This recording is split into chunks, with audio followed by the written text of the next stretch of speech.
এবারের নির্বাচনে রাজ্যে পরিবর্তন হচ্ছে, তার জন্য জনতা প্রস্তুত। মঙ্গলবার ভোট প্রচারে নেমে কার্যত এমনটাই দাবি করলেন মালদার বৈষ্ণবনগর বিধানসভার বিজেপি প্রার্থী রাজু কর্মকার।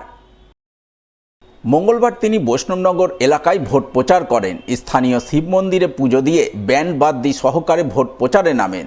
দলীয় নেতাকর্মীদের নিয়ে বৈষ্ণবনগরের বিভিন্ন এলাকায় ঘুরে ঘুরে প্রচারে কার্যত ঝড় তোলেন।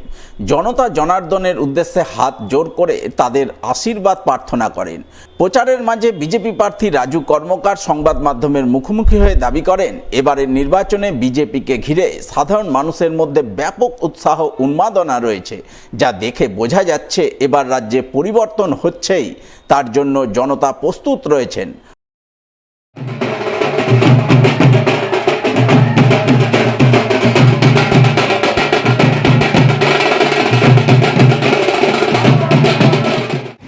আজকে এই বৈষ্ণবনগর এই শিব মন্দিরে পুজো দিয়ে আমি আমার বৈষ্ণবনগর ভারতীয় জনতা পার্টির প্রচার শুরু করেছি। কেমন রেসপন্স পাচ্ছেন?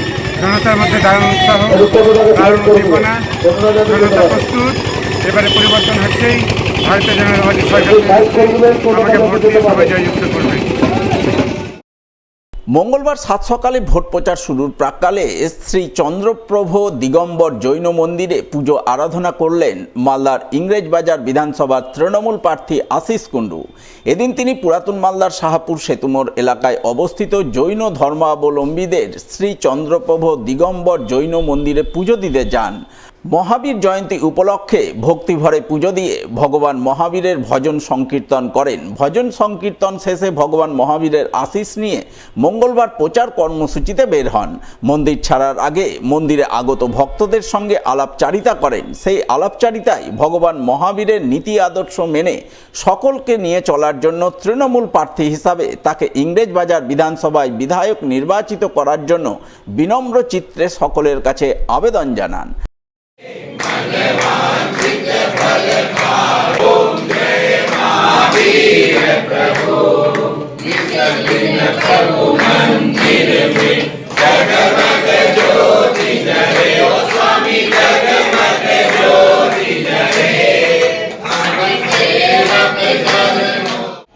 আমাদের প্রত্যেক বছর গ্রেট রাজস্থানের সামনে থেকে একটা র্যালি, এই জৈন ধর্মাবলম্বী সমস্ত পরিবারেরা তারা ওখান থেকে র্যালি করে ফোয়ারা মোড় হয়ে সেতু মোড় দিয়ে শাহপুরের এই মন্দিরে প্রত্যেক বছর প্রবেশ করেন। কারণ ভগবান মহাবীরের যে এই মন্দির, সেই মন্দিরে সবাই নিজের আধ্যাত্ম ভগবান মহাবীরের উদ্দেশ্যে প্রার্থনা করেন। ভগবান মহাবীর একটাই কথা শিখেছেন, লিভ অ্যান্ড লেট লিভ, নিজে বাঁচুন এবং অন্যকে বাঁচার সুযোগ করে দিন। আর একটা জিনিস শিখিয়েছেন, সমতা, তোমারও ভালো আমারও ভালো। এটা একটা বড় উদাহরণ।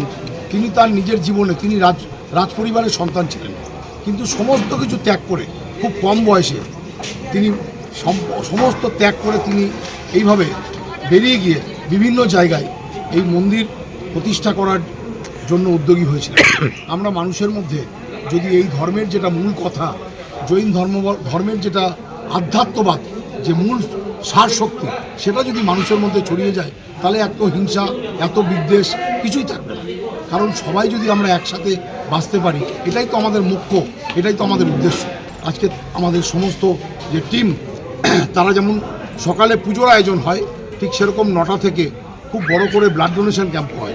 গতবারও হয়েছিল, এবারও হবে। আমরা সকলে মিলে ভগবান সকলের মঙ্গল করুক, এটাই প্রার্থনা। মঙ্গলবার সাত সকালে সাধারণ ভোটারদের সঙ্গে চা চক্রে অংশগ্রহণের মাধ্যমে ভোট প্রচার চালালেন মালদা বিধানসভা কেন্দ্রের নির্দল প্রার্থী নিতাই চন্দ্র মণ্ডল। এদিন তিনি পুরাতন মালদা ব্লকের শাহপুর গ্রাম পঞ্চায়েতের 3 নম্বর বিমল দাস কলোনি এলাকায় ভোট প্রচার করেন। প্রচারের অঙ্গ হিসেবে চা চক্রকে মাধ্যম হিসাবে ব্যবহার করেন। এলাকার সাধারণ ভোটারদের সঙ্গে চা খেতে খেতেই নির্বাচন সংক্রান্ত বিষয়ে আলাপ আলোচনা করেন। মালদা বিধানসভা এলাকার সবচেয়ে ভালো প্রার্থী যিনি, তাকে ভোট দেওয়ার আবেদন জানান। আজকে আমরা প্রতিদিনের ন্যায় শাহপুর অঞ্চলের 3 নম্বর বিমল দাস কলোনির প্রসেনজিৎ হালদারের চায়ের দোকানকে আমরা বেছে নিয়েছি। এই চায়ের দোকান থেকে আমরা এই এলাকার 3 নম্বর 4 নম্বর বিমল দাস কলোনির জনগণ এখানে একত্রিত হয় সকালবেলায়। তো সেই চা খাওয়ার মাধ্যমে তাদের কাছে আবেদন করে চলেছি যাতে এবার একজন সঠিক এবং খুব ভালো প্রার্থী যাতে নির্বাচন করে, যার দ্বারা আগামী 5 বছর আমাদের এলাকার উন্নয়ন নির্ভর করবে। প্রার্থী হিসাবে নাম ঘোষণার পর দেয়াল লিখনের মাধ্যমে ভোট প্রচারে নামলেন হবিবপুর বিধানসভার কংগ্রেস প্রার্থী রাজেন সরেন। মঙ্গলবার তিনি বুলবুলচন্ডী এলাকায় দেয়াল লিখন করেন। দেয়াল লিখনের মাধ্যমে কংগ্রেস প্রার্থী হিসাবে তাকে হবিবপুর বিধানসভায় বিপুল ভোটে জয়ী করার আবেদন জানান ভোটারদের উদ্দেশ্যে। আজকে আমরা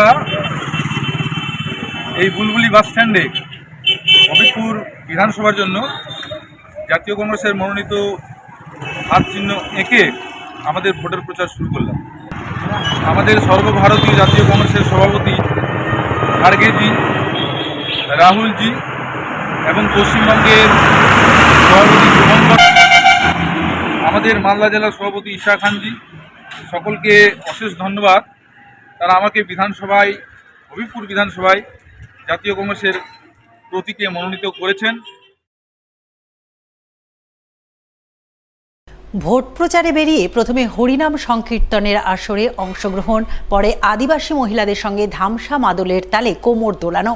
মঙ্গলবার এমনই দ্বৈত ভূমিকা পালন করে ভোট প্রচারে নজর কাড়লেন মালদা বিধানসভার তৃণমূল প্রার্থী লিপিকা বর্মন ঘোষ। এদিন তিনি পুরাতন মালদা ব্লকের শাহাপুর অঞ্চলের মাধাইপুর এলাকায় ভোট প্রচারে যান।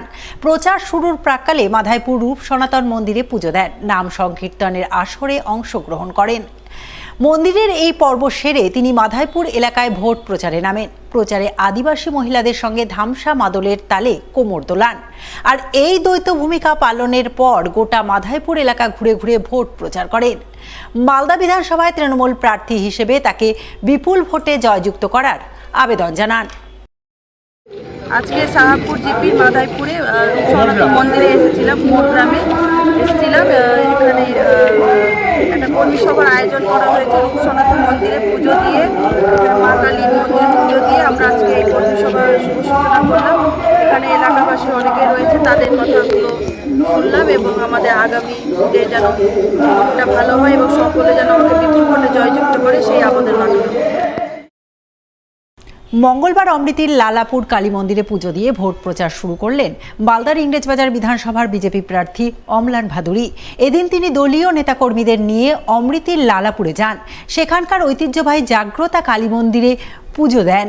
এরপর তিনি দলীয় নেতাকর্মীদের সঙ্গে নিয়ে ভোট প্রচারে বের হন। এলাকার সাধারণ মানুষদের কাছে বিজেপি প্রার্থী হিসেবে তাকে বিপুল ভোটে জয়ী করার আবেদন জানান। আজকে লালাপুর মশানকালী থানে আমরা পুজো দিয়ে আমাদের আজকের দিনের প্রচার শুরু করলাম। এরপর আমরা বিভিন্ন গ্রামে বুথে বুথে যাব।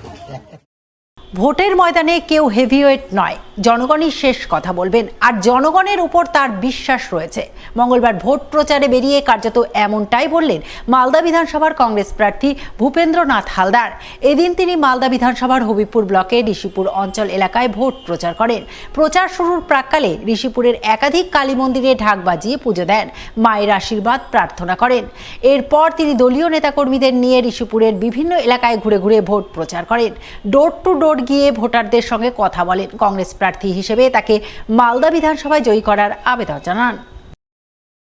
দেখুন, একটা জিনিস বলি, মানুষ শেষ কথা বলে, জনগণ শেষ কথা বলে। এখানে হেভিওয়েট, পাতলা এসব বলে শব্দ বলে কোনো আমার সংবিধানে নেই, আমার অভিধানে নেই। আমরা মনে করি যে যারা প্রতিদ্বন্দ্বী, যারা লড়াই করছে, প্রত্যেকেই একে অপরের প্রতিদ্বন্দ্বী। তো আমাদের একটা কথাই আমরা বলবো, জনগণ শেষ কথা বলবে, মানুষ শেষ কথা বলবে। আমরা মানুষের সেই বিচারের আশায় আমরা আছি। আমাদের দৃঢ় বিশ্বাস, মানুষ আমাদেরকে দুহাত তুলে আশীর্বাদ করবে। এবারের নির্বাচনে বিধানসভা ভিত্তিক ইস্তেহার প্রকাশের সিদ্ধান্ত নিয়েছে বাম দল সিপিআইএম, যার অঙ্গ হিসেবে মঙ্গলবার মালদার মানিকচক বিধানসভায় দলীয় ইস্তেহার প্রকাশ করলেন বাম সমর্থিত সিপিআইএম প্রার্থী দেবজ্যোতি সিনহা। তিনি প্রকাশিত ইস্তেহারে একগুচ্ছ প্রতিশ্রুতি তুলে ধরেন, যার মধ্যে মানিকচকের গঙ্গা ভাঙন সমস্যার স্থায়ী সমাধান, ভূতনিকে রক্ষা করা, মানিকচকে দমকল কেন্দ্র তৈরি করা, মিল্কিতে আধুনিক হাসপাতাল গড়ে তোলার দাবি রয়েছে অন্যতম। আমরা সাধারণ নিয়মে রাজ্য বামফ্রন্ট তারা হচ্ছেন একটা ইশতেহার প্রকাশ করবেন। আমরা আপনাদের ডেকেছি, এই প্রথম আমাদের বিধানসভা ভিত্তিক ইশতেহার প্রকাশিত হচ্ছে এবং সেই ইশতেহার আজকে মানিকচকের আমরা প্রকাশ করছি। আগামী দিনে আমাদের এখানে বিধায়ক নির্বাচিত হলে কোন বিষয়গুলোতে নজর দিবেন, কোন বিষয়গুলো বিধানসভায় তুলবেন, সেই বিষয়গুলো এখানে উল্লেখিত আছে। সবচেয়ে বড় বিষয় জানেন, মালদা মুর্শিদাবাদের গঙ্গা ভাঙন, ফলে গঙ্গা ফ্লোর ভাঙনের স্থায়ী রোধ, পুনর্বাসনে আমরা কথাগুলো বলেছি। ইতিমধ্যে আমরা পুনর্বাসনে লড়াই করেছি এবং আমাদের হচ্ছে গদায়ে হাইল্যান্ড, ওখানে শিক্ষার সমস্যা, ওখানে শৌচালয়ের সমস্যা, এগুলো আমরা করব।